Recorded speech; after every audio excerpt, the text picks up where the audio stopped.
That was when Eazy was living, but when Eazy-E died, our whole life changed, man. Oh yeah. Like what happened? So I don't even want to get into that because I don't even believe that Eazy-E died of full-blown AIDS that quick. What he die? I think he got injected with it. Damn. Oh yeah. Somebody injected him? Who you think injected? Jerry Heller. What the? Jerry Heller. Jerry Heller injected Eazy-E with AIDS? His doctors. His doctors? I mean, you know what I'm saying? What would be his motive behind it? How else could you explain a common cough? How else could you explain that in November, December, my first leather coat I ever had? Yeah. Right? So I remember it like cooked food. You know what I'm saying? Okay, tie the leather coat into the shots. Okay, I'm about to come, Jamie. Come on, man. I got you. All right, so what I was saying was, like, Eazy-E, December. Right. That's what he was doing? January. Right. Full blown. I mean, no. HIV positive. HIV positive. January. Okay. February. Full blown. March, dead. Ain't nobody never died like that. God. No girl has ever came forward saying that they got the AIDS virus from Eazy or taint thing. I'm gonna tell you what happened with Eazy getting AIDS, and I believe this to this day. And I don't care if you guys got it on film. You could tell the world. They gave him tainted needles with acupuncture needles that tainted him and gave it to him because he got hurt in Honda Valley on quad runners, and he was riding quads. And what happened is that someone, I won't say the name, but people know the name. I don't want to say that name because it's the devil's name. But, you know, another person in rap, if you know your history of rap, calls him a devil. So if you know your history in rap or West Coast rap, you'll know who I'm saying. But I was told even in the last conversation from Eazy not to even talk to that man. And not only that, but I think that they really had a stronghold of giving him tainted needles with the AIDS virus in them through acupuncture. Because how else could somebody die that fast of AIDS? Have you even heard of somebody dying in 2 weeks of AIDS, bro? Come on, man. This is unheard of, bro. It was like, I'm in the hospital. I contracted the AIDS virus. 2 weeks later, March 26th or whatever, I fall out and I die. You know what I mean? It's the same conspiracy to me in my eyes of rap, if you really want to know. Like Operation Either Stop Rap or a dude that was just mimicking police. It seems like every person that's done a record about that or done that or raised up to the government has either been their demise. Tupac, another example, Mr. Clinton, Mr. Vato, you're too lame to understand the way the game go, you're lame, so I gotta hit you with a hot pack. He's talking about straight the president of the United States, and then his demise happens from a sniper, not a gangbang killer, bro. Come on, think about this. A dude that's gonna come and meticulously put 5-6 bullets in a circle is not a gangbanger, dude, because gangbangers that come and shoot are just gonna shoot like that and hit bullets on the wall, on the top, on the thing, and hope that they got enough rounds to clip one of their enemies or not. Not like that, bro. No way, Biggie. No way, bro. There's no way these dudes were just gangbangers shooting like that, bro. Those are marksmen, government snipers. I don't give a. Technology is so high, right? Right. So if you shoot somebody, you go to jail forever. So the kids, you don't want to go to jail forever, right? So they got this new thing out there. People sell them all the time. They got this stuff they get blood from somebody with AIDS, and then they shoot you with it. Oh, so well, that seems bad. That's a slow death. Yeah. An Eazy-E thing, you know what I mean? Yeah. Oh, no. Okay. Way to lighten the mood. Yeah. Wow. All right, peace, y'all. Peace. All right, so we're gonna be talking about Eazy-E today. You know what I mean? As y'all seen in the clip at the beginning of the video, that was Crazy Bone explaining that Jerry Heller was possibly behind Eazy-E's demise, and a lot of people think that Suge Knight killed him. You know, because they've seen that clip. Plenty of people seen that clip of Suge Knight explaining that, you know, he gave Eazy-E an injection. All right, But and it's even referenced in the movie Straight Outta Compton. Okay, when Eazy went to the studio by himself and they jumped him. At that point, I believe that's when Eazy-E was injected, okay, with the virus. All right. Yeah, man. So I wanna get down to it, man, and break it down as much as I can and talk about this in a respectful manner. All right. I don't want to disrespect anybody's family here or anything of that nature. You know what I'm saying? But I do want to actually speak about certain things that Eazy-E partook in, and why they got rid of him. You know what I'm saying? Because I believe that there's something more to it than what we know. All right. So Eazy-E was brought into the music business. All right. Didn't know how to rap. Could not spit a rhyme for shit. Okay. You know, some would say that he was basically an industry plant at that time because Dr. Dre had discovered him. Now, if y'all know the history of Dr. Dre was in the World Class Wrecking Crew or whatever. They was dressing weird and stuff. So he was familiar with the music industry already at this time. He was a DJ and knew the ropes on how the music business worked. You know, he was doing business with Lonzo or whatever the guy's name is, and that's when he realized that this is what we got to do. Okay, this is how we have to do it. All right, so it wouldn't be far-fetched to say that Eazy-E possibly was an industry plant, somebody that can't rap. Okay, they have no rapping skills whatsoever, just be randomly picked up and brought into an industry that they know nothing about. Yeah, that sounds like an industry plant to me. Okay, Eazy-E was their street cred that they needed. He was the missing piece to the puzzle. Okay, it's been said, there's stories out there, numerous stories. You guys could look it up. That when he came out with the song "Cruising" in My 6'4" or whatever, right? And they put out the single on vinyl or cassette, I don't remember. But Eazy was going up to people in the mall and putting a gun to them and forcing them to buy his tape or record. Okay, at the time. We used to make people buy records.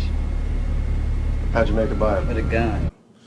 So, you know, he was determined to make this happen by any means. All right. He knew that. I guess he assumed that his drug career wouldn't last too much longer. You know, and with him being short in size, you know, he couldn't. I'm pretty sure he didn't want to be locked in jail. Right, so now, I mean, Eazy-E, and you know, to some people this may shock y'all, but Eazy-E did, I truly believe that he was the very first hip hop artist to introduce Satanism into hip hop. Okay, if you guys know another artist that was before Eazy-E that actually partook in these things at this time, you know, let me know, because I don't recall any rapper before Eazy-E that actually that was promoting this. So on the song First Power, okay, it's an intro on his album Real Mother Effin' G's, okay. I'm not sure what year this album came out, but I'm pretty sure it was in the 90s. On this song, First Power, he's actually taking an oath, all right, on his album here. So, I didn't understand why this was on the album, but it's there. So I'm not gonna say all of it verbatim, but I'm just going to leave certain things out. All right. So the song First Power, okay? He says, I am the resurrection and the life. He who believes in me, though he die, yet shall relive.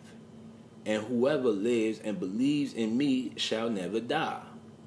Then it goes on and talk about some other stuff. But then down some more, he says, get thee behind me, Satan, and push me along. And then the voice comes on and whatever.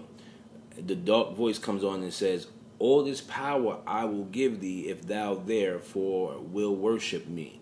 All shall be thine. So he's saying, if you worship, that's Satan speaking back to him, okay? It's telling Eazy-E, if you worship me, I'll give you everything you want, okay? So Eazy-E went along and took the oath, okay? He partook in the oath, all right? So with him partaking in these things, I mean, you're only... See, this is what a lot of people don't understand. When you partake in these things, your destiny is not going to be outlived the way you want it to be, all right? Especially when you have a change of heart. Okay, now nobody knows actually what Eazy-E was going through at this time, okay? Mentally. Okay, he never really expressed himself about his personal life, you know. He realized he made a mistake, okay? And it wasn't until he started to really see things going into place by asking Satan for power and fame, and when these things are given to you, okay, you start to think, okay, this is I might have to renegotiate here. All right, so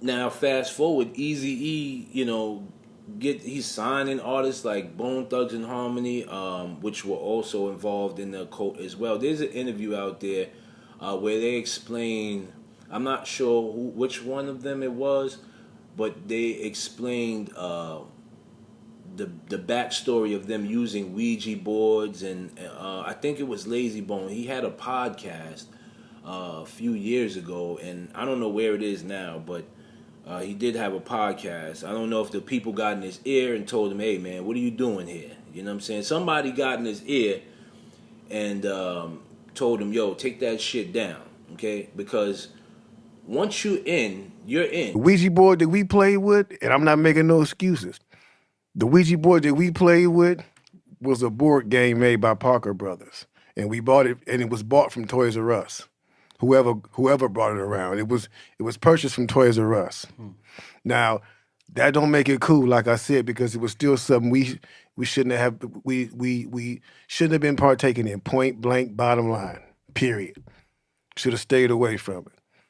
But you have to remember this happened when we were very young kids. I was 16 at the time, about to turn 17, and we were young and curious and stupid, and many times we did stupid things, as many youngsters do growing up. Right. You know what I'm saying? I done so much stupid stuff that I look back and like, damn, I was a dummy for doing that. We played with one too. Even some things I did in my 20s. And 30s. Oh, that was stupid. 40s for me too. Yeah, it was a 40. Even yesterday. Straight up. Even yesterday, you know what I'm saying? So it's like it seemed innocent though, that Ouija you're board. you're gonna make mistakes. And so I was home one day, Lil Lay and one of my dudes named Wally come over to the house, you know, and they was like, yo, we gotta show you something. And I'm like, what? They're like, you're gonna trip off this. And I'm like, what? You know, what is it? So we went over to Lay Mama house, you know what I'm saying? And we went to his bedroom and they closed the door and it was like, look what we got.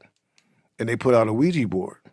Now, I had never seen a Ouija board ever.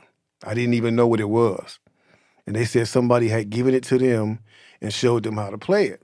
So I thought nothing of it. You know what I'm saying? We all sat down. We all sat down on the bed, and it was like, you got to be serious when we play this. Okay. They said you got to be. They said you can't be joking around. You got to be serious. So they were playing, and I'm sitting back watching, and they start saying, "Ouija, are you with me?" You know, and that's where we got the idea for the song. You know, of course. But they start saying, "Ouija, are you with me?" And I'm looking around. I'm looking around the room. I'm looking around the room, saying to myself, "Who the hell are they talking to?" Yeah. You know what I'm saying? Then I started thinking. It was a joke, and I'm thinking somebody gonna bust out the closet on me or something. You know what I'm saying? I'm like, Okay. you know, because we always pranked each other like that. You know what I'm saying? So they started asking all these questions, and the thing started moving. We played the Ouija board and we wrote a song about it. So we wrote a song about pretty much everything that we did. Right. And we stopped playing the Ouija board because like we was sitting on a bunk bed and Lazy was asking who was gonna die first in his family. And he was like, when he found out it was somebody that he didn't want, so he threw the Ouija board, and then they picked it back up, and then beds started falling down. So a whole bunch of stuff started happening. Some real shit. Right, and I ain't fucking with that shit no more. So, Right. you know, we learned our lesson hands-on. And then when Eazy-E, he was like, y'all got to do that song, man. I like that Ouija song y'all did, man. And then he started talking backwards. And then after he passed, here comes the marketing and the promotional train, and here comes the company. Right. You know what we need to do? Let's make some money off of it. So they put that mysterious back in the days when All right. So if you're an artist out there and you watch my videos and you're like, damn, if you've taken an oath, you can't get out of that. Okay. There's no you can denounce yourself, but you're still a part of it. Okay. You're still a part of that. All right. I was told by a music mogul years ago. We were discussing about the cult, right? And he said something that was very interesting to me. He says, "Once you're in now," and this is where the term "all in" comes from. So when you hear people say "all in," okay, that's a term just describing that they're a part of the occult. All right, I don't know what occult it is, but they are a part of the cult, because in order for you to be a part of these things, you have to be all in, duly committed. All right, you have to be really committed to what you do, because now there's no turning back. That's how they feel. There's no turning back. So just keep your eyes out for terms like all in and all of that stuff. Those are terms to basically describe a person being a part of the occult. All right, you know, they'll never tell you the truth, but this is what happened. So I got off a topic a bit there, but Eazy-E started to see that the things that he asked for were given to him. Okay, now it's possible that Eazy-E made this decision before he got in the industry. Okay, which allowed him to progress. Eazy-E was the biggest rapper out of NWA at the time. You know, you had artists that like Ice Cube. He even outshined Ice Cube.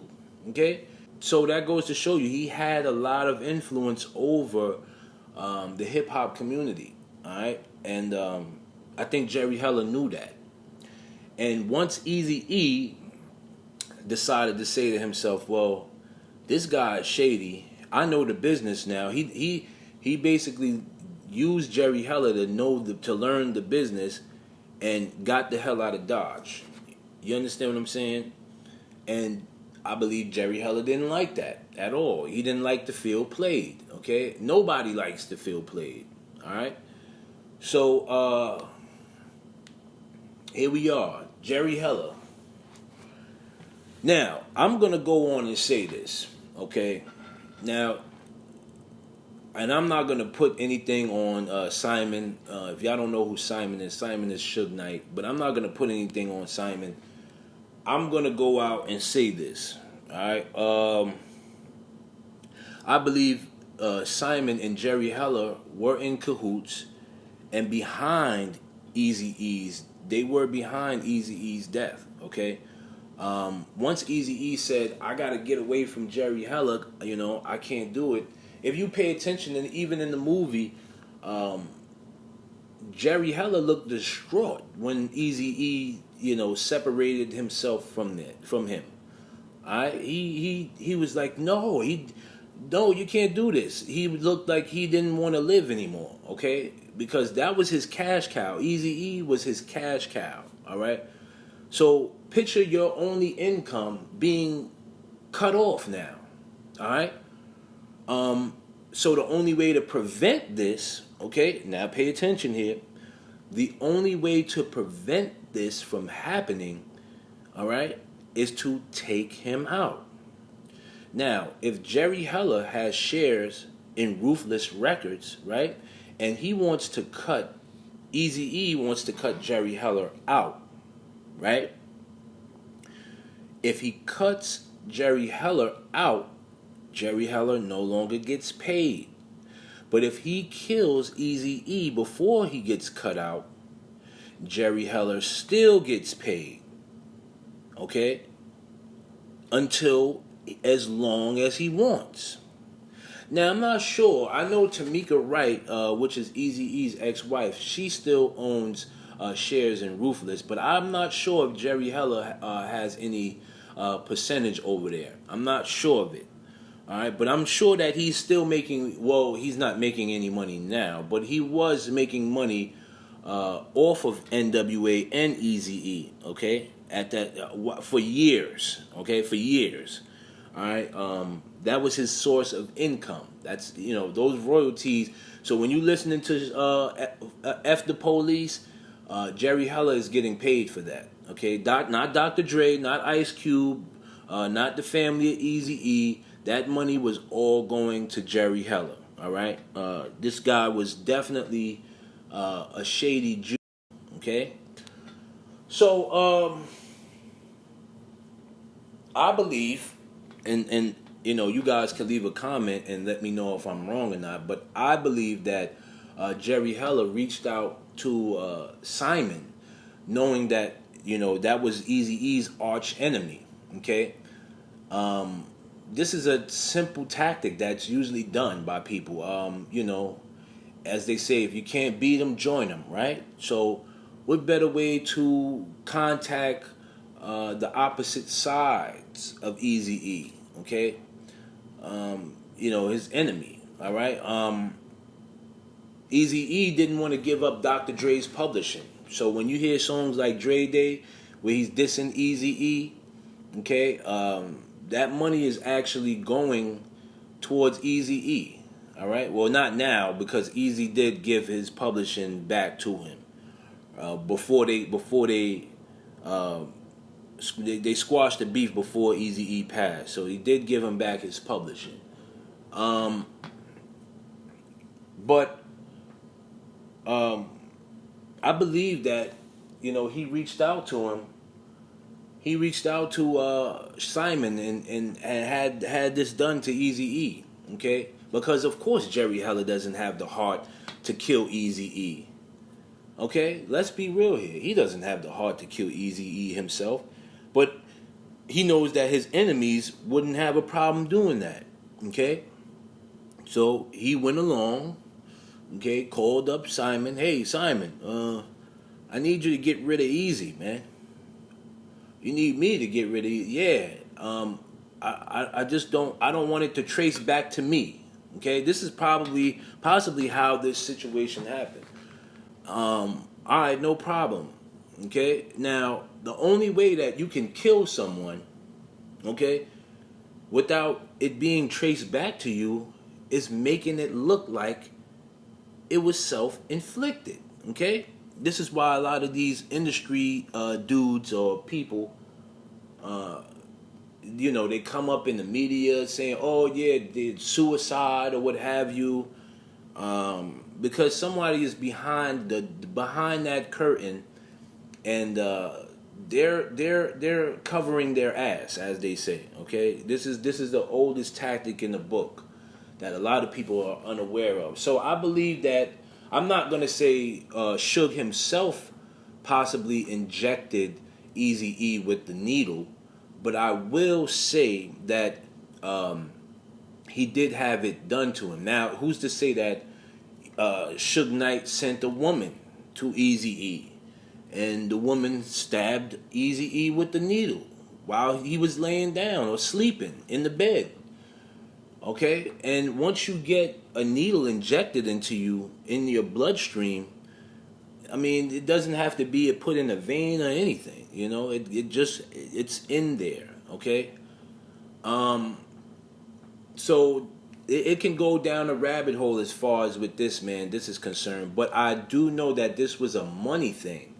Okay? The reason why Eazy-E was taken out was because of a money thing. And also, like I mentioned, when you go against the grain of partaking in satanic worship, and then you no longer want to do it, okay, you need a lot of protection. You know, you need God's protection. And apparently, he asked for God's help or forgiveness on his deathbed. You know, and it's never too late to ask God for forgiveness. You know, but I think he should have gotten right with God at that time, and you know, he would probably still be here.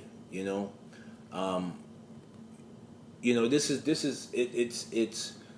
it's unbelievable that you know, a lot of these entertainers partake in this satanic worship, man. It's unbelievable. Yeah, Eazy-E, man. You know, I wish nothing but his family the best, man. You know, Little Easy and all of them guys, man.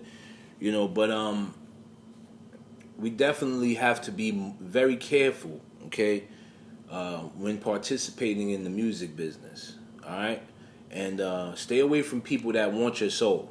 All right.